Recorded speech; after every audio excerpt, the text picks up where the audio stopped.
FKC Family. Waduh, mudah-mudahan semuanya sehat, mudah-mudahan semuanya happy seperti kita di sini karena neng. Selamat siang. Selamat FKC siang. Family. Selamat siang. Breni. Oke, selamat siang dokter. Oke, selamat siang FKC Family ya. Nama saya Samuel Halim. Saya seorang dokter spesialis penyakit dalam atau internis ya. Saya alumni dari Fakultas Kedokteran Universitas Indonesia dan saat ini saya bekerja secara full time di Rumah Sakit Hermina Kemayoran. Di seberang jalan. Ya. Kayaknya kondisi penyakit jantung ini kok makin mengkhawatirkan ya. Ya. Ini FKC Family dengarkannya. Sedikitnya 15 dari 1.000 orang atau sekitar 2.784.064 orang di Indonesia menderita. 2.784.064 orang di Indonesia menderita penyakit jantung. Dan penyakit jantung koroner menjadi salah satu penyebab kematian tertinggi di Indonesia. Betul. Katanya. Saat ini penyakit jantung koroner mulai meningkat dialami pada usia muda sekitar 30-50 tahun. Nah, itu nanti yang saya akan tanyakan kepada Dr. Samuel. Kenapa sih sekarang kok usia di 30 tahun? Mungkin kalau FKC Family juga pernah tahu ya, ada artis Mike Mohede, ya itu juga meninggalnya karena serangan jantung. Kemudian ya ada beberapa lagi lah ya yang masih muda-muda. Nah, nanti kita akan bertanya kepada Dr. Samuel. Sebelum kita masuk ke dalam materi, saya ingatkan kepada FKC Family, silakan kalau mau bertanya boleh disiapkan dulu di chat ya, boleh di live, boleh di Instagram ataupun di Facebook. Nanti Pak Oni akan membantu untuk membacakan pertanyaan-pertanyaan yang masuk. Ya biasanya gitu, Dokter Samuel. Ya. Jadi saya ingatkan dulu di awal. Takutnya nanti kalau udah belakang-belakangan, waktunya udah nggak cukup. Waduh, ini mumpung ada dokter spesialis penyakit dalam sekali ya. Oke, Dokter Samuel, sebetulnya kalau yang saya tahu sih, karena saya sering belah ayam. Yeah. Jadi saya tahu tuh ukuran jantung kita tuh agak lebih kecil dibandingkan liver ya, hati. Benar nggak sih itu?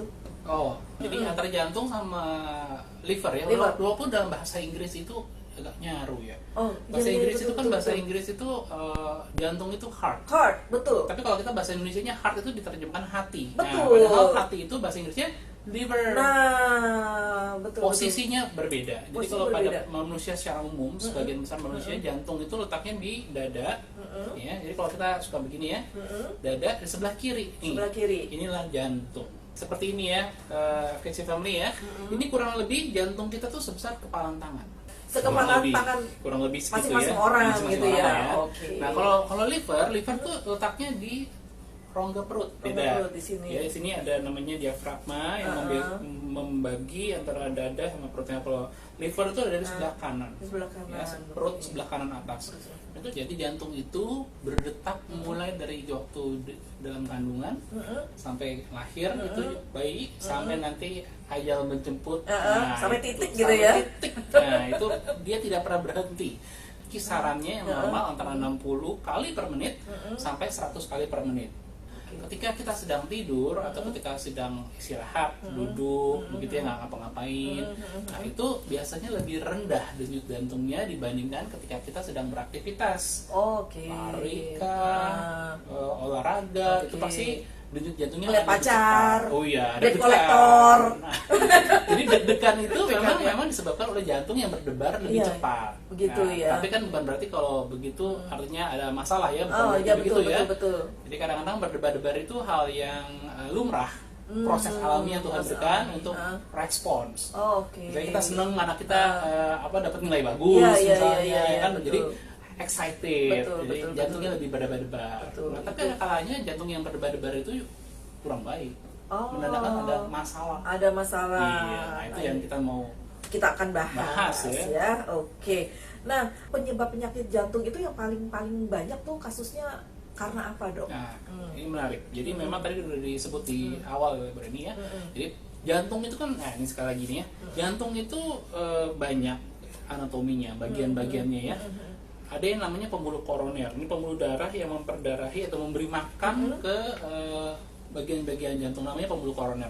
Nah, masalah utama yang paling besar, yang paling sering kita hadapi saat ini, terutama untuk pasien dewasa, adalah penyakit jantung koroner. Apa itu penyakit jantung koroner? Kalau kita bisa lihat di sini, ini pembuluh darah yang bagus ya. Nah, di sini ada penyempitan, ya. Jadi aliran darahnya kurang lancar, ada penyempitan di pembuluh darah sehingga mengakibatkan gangguan dalam pompa jantung, gitu. Jadi mungkin ada bagian-bagian jantung yang kurang baik, gitu. Itu namanya penyakit jantung koroner. Koroner. Nah, Ya. bisanya kayak begini nih disebabkan Nah, karena apa? Paling Dok? sering ada 3 hal yang paling sering menyebabkan penyempitan pembuluh darah jantung. Yaitu yang pertama adalah hipertensi atau darah tinggi. Waduh, saya tuh dok. Yang kedua adalah diabetes atau kencing manis. Yang ketiga adalah kolesterol tinggi. Oh, Nah, oke. ketiga hal tersebut, satu atau lebih ya, seringkali ditemukan bersama-sama tiga-tiganya. Ya. Ini menyebabkan penumpukan plak, kita sebut dengan plak, yang menyempitkan aliran darah di koroner. Oh, oke. Nah, ketika sudah tersumbat, ini aliran darah sudah tidak bisa lewat. Nah, itu yang kita sebut dengan serangan jantung.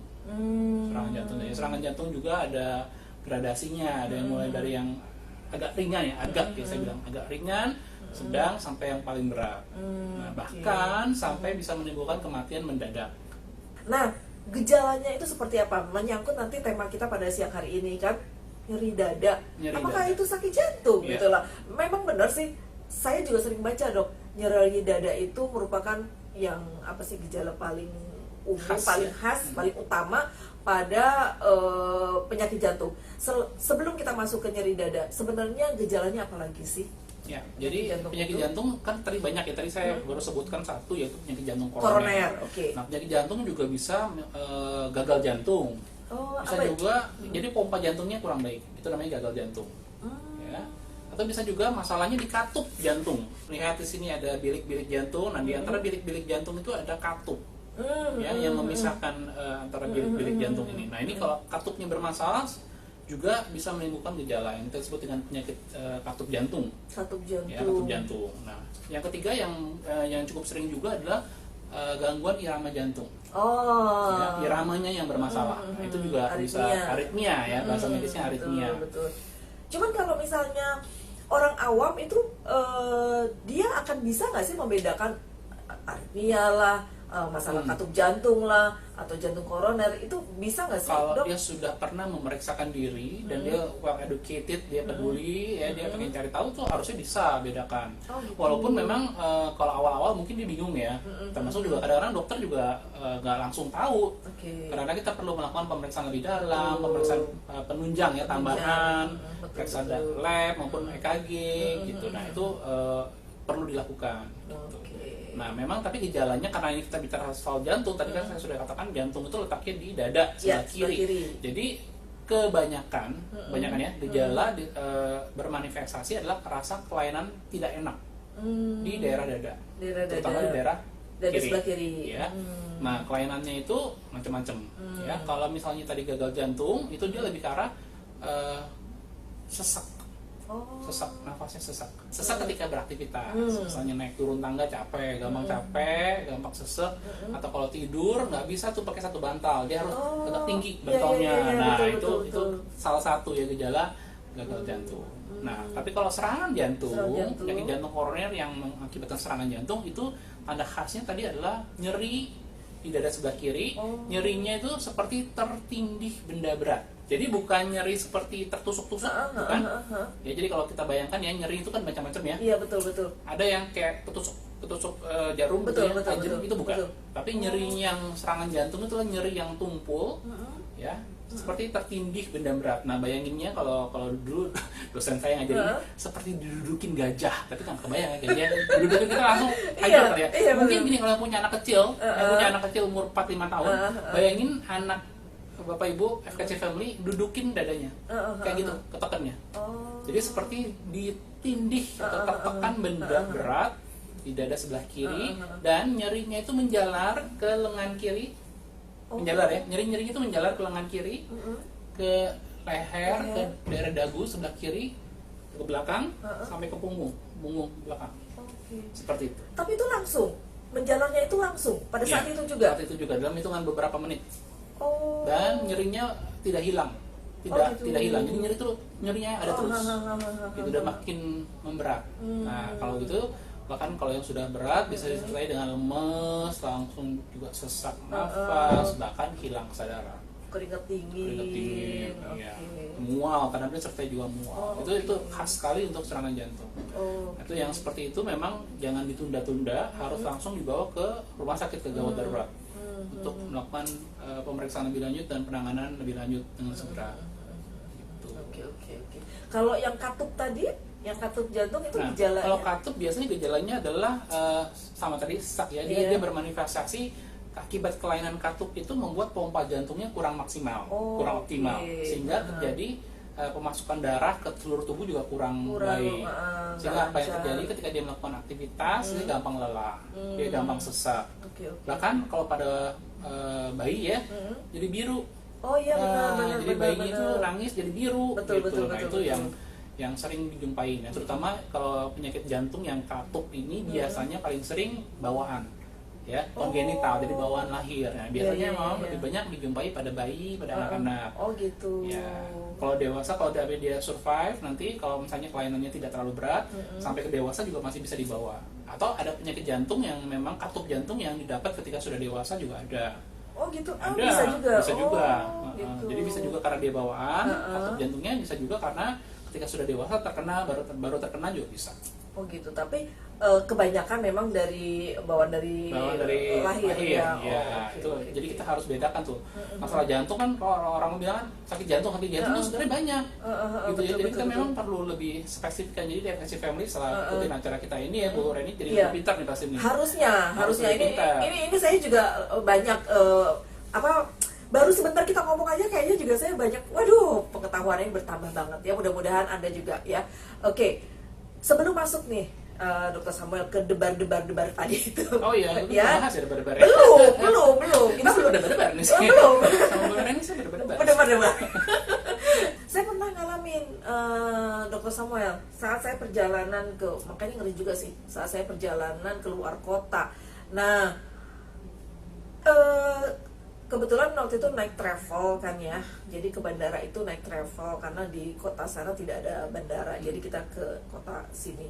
Itu tuh sekali waktu ini kayak yang kayak ditarik gitu loh. Saya nggak ngerti, saya udah ini aja, dan pada saat itu saya kayaknya udah yang entah panik entah apa, kayaknya kok hilang gitu loh, kayak mungkin karena rasa takut atau apa juga gitu ya. Jadi saya udah dingin semua. Saya udah berpikir, wah ini Jangan-jangan. akhir saya nih, jangan di waktu saya nih gitu kan ya. Sampai sakit banget, tapi sekejap. Nyeri dada itu banyak penyebabnya. Ya, tadi kita baru bahas nyeri dada yang seperti saya sudah jelaskan itu seperti serangan jantung.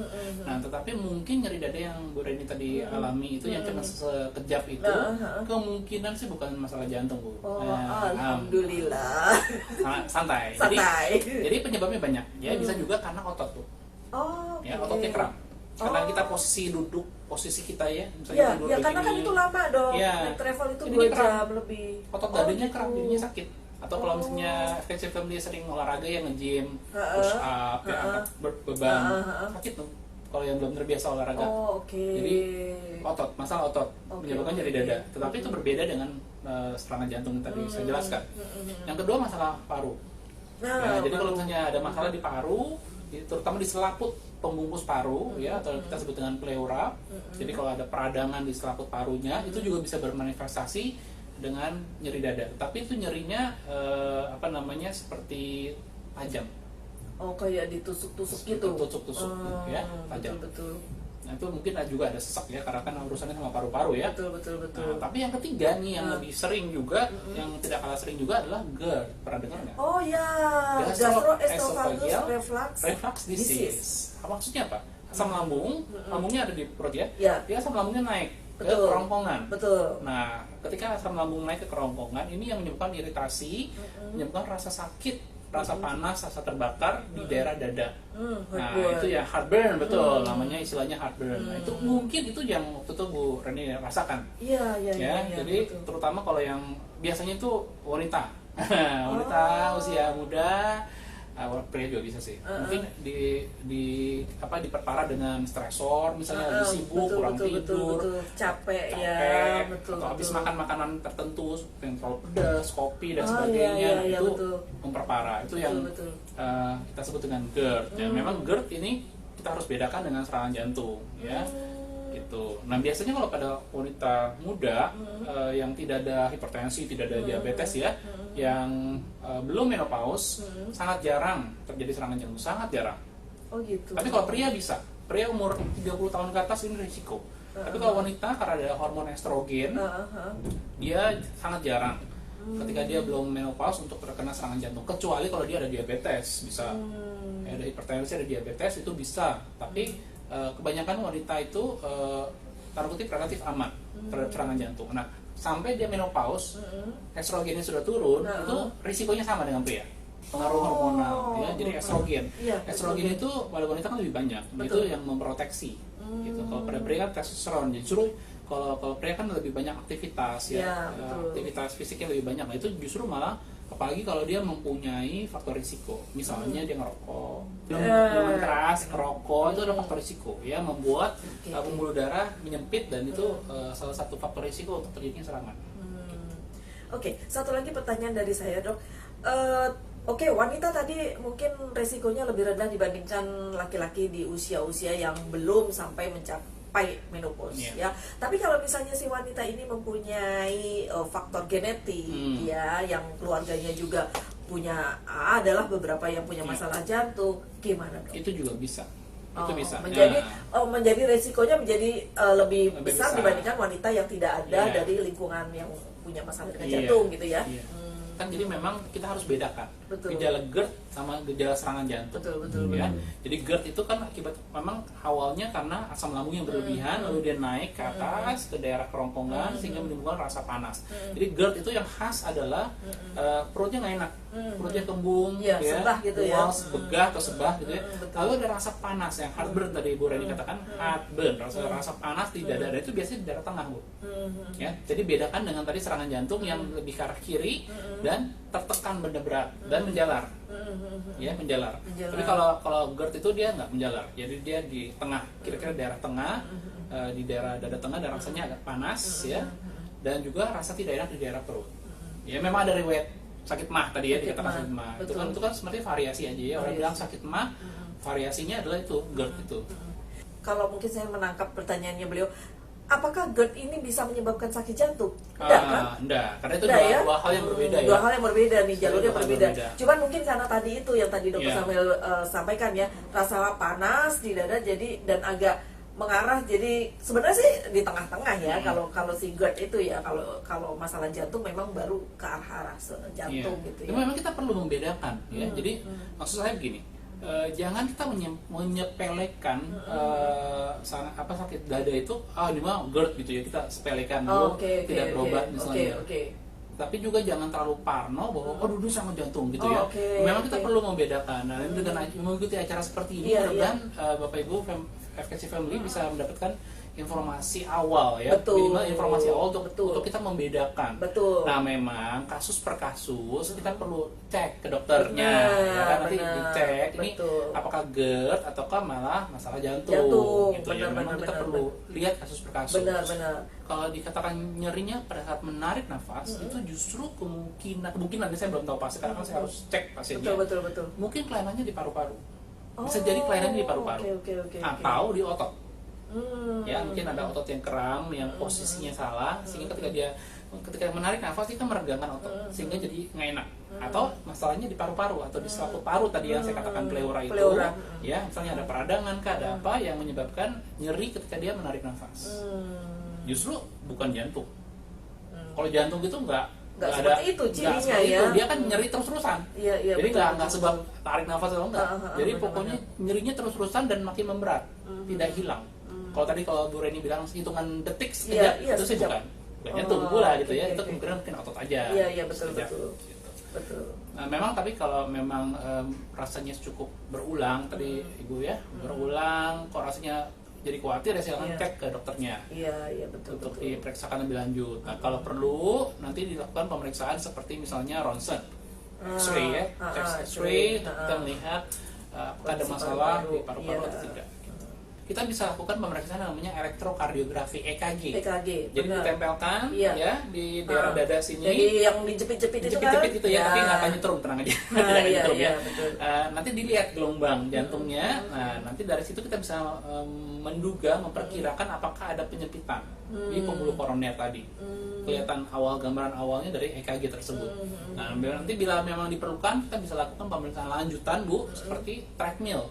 Jadi sambil jalan dan lari, EKG-nya tetap terpasang gitu ya. Jadi dia akan memantau untuk melihat apakah ada penyumbatan. Atau dilakukan ekokardiografi. Ekokardiografi itu adalah pemeriksaan seperti USG ya. Jadi kalau ibu-ibu hamil pasti tahu lah ya, di kontrol dokter kandungan kan periksa USG ya. Nah, ini betul. USG-nya beda sih, bentuk USG-nya sih beda. Betul. Tapi untuk jantung, untuk melihat organ jantung, Betul, ya, fungsi betul. pompa jantung, Betul, ya tadi katup-katup jantungnya, termasuk yang pembuluh darah, pergerakan jantungnya, koronernya, gitu ya. Apakah ada yang kira-kira penyumbatan atau tidak?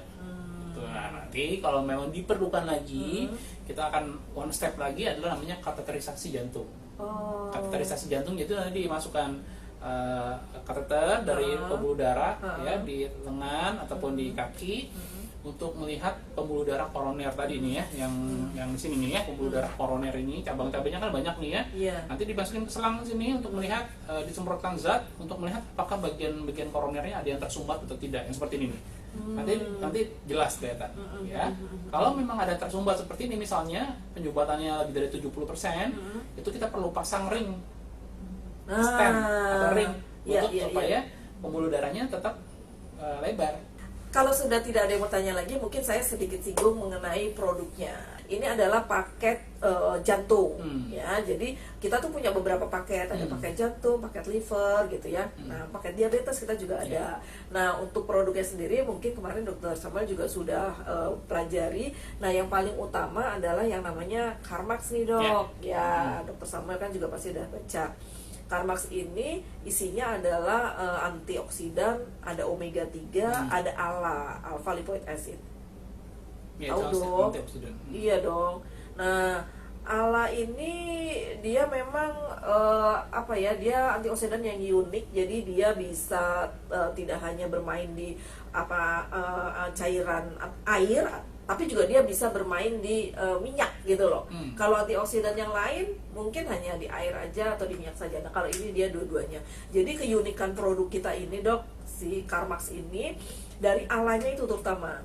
Kalau di produk-produk yang ada di pasaran nih, itu umumnya dia hanya gunakan omega 3 atau omega 6, 9. Tapi kalau kita ini digabungkan dengan si ALA. Jadi ALA sama omega 3 ini memberikan memberikan kerja yang lebih efektif untuk menurunkan ya LDL lah ya. LDL Bapak Ibu tahu ya pasti ya, low density lipoprotein. Itu adalah yang kita sebut dengan kolesterol jahat. Jahat dalam arti apa? Ya, jahat dalam arti dia membuat penumpukan tadi ini. Nah, ya, ini betul. dia membuat penumpukan di dalam pembuluh darah nih, dia nempel kayak karat gitu ya, kayak karat. Jadi pembuluh darah kita jadi sempit. Ini nih LDL. Kalau HDL kita sebut dengan kolesterol baik karena dia ngangkutin nih karat-karatnya, dia ngebersihin, dibuang dari saluran terang, dibuang sama dia gitu. Tapi LDL ini yang jahat. Gitu. Tapi sayangnya LDL itu karena dia lamban juga, jadi dia keluarnya juga lambat. Iya. Nah, jadi itu kadar yang paling perlu kita turunkan. Betul, LDL itu jadi kita periksa 4 itu, kolesterol total, LDL, HDL, triglycerid. Nah, yang paling menjadi fokus kita, yang paling penting karena itu sangat erat kaitannya dengan risiko penyakit jantung koroner dan serangan jantung itu. LDL itu kita perlu turunkan sesuai dengan target. Ya, jadi kalau pasien yang tidak ada apa-apa nih ya, kita targetnya minimal di bawah 100. Di bawah 100. Tapi kalau dia misalnya ada diabetes, ya, harus lebih rendah lagi di bawah 70. Kalau pernah serangan jantung atau kalau pernah stroke, bahkan lebih rendah lagi, Bu. Di bawah 55. Iya. Ternyata ya ada itunya ya. Ada gradasinya. Jadi kalau dia pernah kena serangan berat, dia perlu target yang lebih rendah. Gitu. Jadi kalau LDL-nya dibiarkan tinggi, itu takutnya terjadi serangan berulang. Gitu. Oke. Ya, ini kemarin. tadi udah disebut ya. Di sini Ya. ada kandungannya dari vitamin E, Nah. ya kan, lalu vitamin B6, B, folic acid, vitamin B12. Nah, itu betul-betul kaitannya ke jantung dok. Ya, jadi vitamin E itu adalah antioksidan juga ya. Betul, Jadi betul. memang ada penelitian yang orang yang mengkonsumsi vitamin E itu memang faktor risikonya jadi menurun untuk serangan jantung. Ya, juga demikian dengan omega 3 ya. Nah, untuk yang folic acid dan vitamin B12 ini juga mempunyai peran untuk mencegah terjadinya namanya hiperhomocysteinemia. Hiperhomocysteinemia itu yang menyebabkan radikal bebas yang banyak, sehingga akibatnya menimbulkan peradangan atau kerusakan dalam endotel. Endotel itu sel di dinding pembuluh darah ya, terutama dalam hal ini koroner. Nah, itu yang menyebabkan radikal bebas yang banyak di situ, terjadi kerusakan dari pembuluh darah koroner. Jadi dengan mengkonsumsi tadi itu ya, Carmax ya, khususnya dalam hal ini asam folat dan B12 itu bisa mencegah terjadinya penumpukan radikal bebas itu. Sama ada saraf tepi segala itu. Ya, itu juga mempengaruhi itu. Ya, ini kan B kompleks itu termasuk betul. vitamin yang sifatnya neurotropik ya. Iya, betul ke arah saraf gitu Ke ya. arah saraf. Jadi untuk yang suka kebas-kebas, baal-baal, paling sering nyebabnya diabetes ya. Kalau pada diabetes yang tidak terkendali itu juga menyebabkan seringnya masalah kita sebut dengan neuropati, kelainan pada saraf perifer, saraf tepi, ya, baal, ada nyeri-nyeri. Nah, itu juga bisa dibantu dengan si Carmax ini ya, yang ada si B12 Yeah. itu ya. Karena memang ala ini juga bisa benar-benar cepat untuk nurun kadar gula sih dok, Yeah. gitu. Dan Carmax ini juga ada di paket diabetes. Ya, jadi Carmax itu selain ada di paket jantung ini satu paket jantung, tapi kita juga masukkan si Carmax ini ke paket diabetes terkait tadi juga yang dokter sama sampaikan neuropati tadi itu sering ya pada pasien-pasien diabetes ya kan. Nah, adanya B12 sama asam folat di dalam si Carmax itu bisa membantu ke arah sana. Gitu ya, FKC Family. Oke, FKC Family, sampai di sini jumpa kita. Tetap sehat ya, tetap semangat, tetap happy. Salam FKC. Sampai di sini. Assalamualaikum warahmatullahi wabarakatuh. Bye bye.